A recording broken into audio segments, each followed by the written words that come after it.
कामन गोटी खेललू नैहारवा कवन गोटी सासुर हो।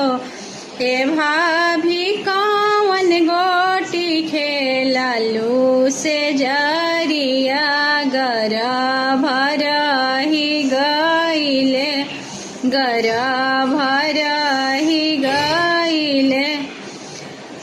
आकड़ गोटी खेलनी नैहारवा पत्थर गोटी सासुर हो। ये ननद झाका झूमर खेलनी से जरिया गर्भ रही गईले गर्भ रही गईले।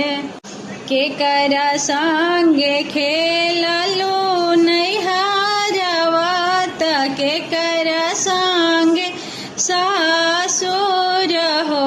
ये भाभी केकरा संगे खेललू से जरिया गर्भ रही गईले गर्भ रही गईले।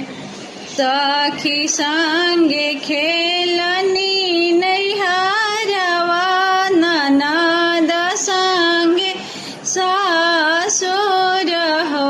ये ननद सैया संगे खेलनी से जरिया गर्भ रही गईले गर्भ रही गईले। आप लोग को मेरी आवाज़ अच्छी लगी होगी तो लाइक कर दीजिएगा, चैनल को सब्सक्राइब कर दीजिएगा, प्यारा प्यारा से कमेंट कीजिएगा कि मुझे क्या चीज़ का गीत गाना चाहिए तो मैं अपनी आवाज़ में गाऊंगी। Thank you.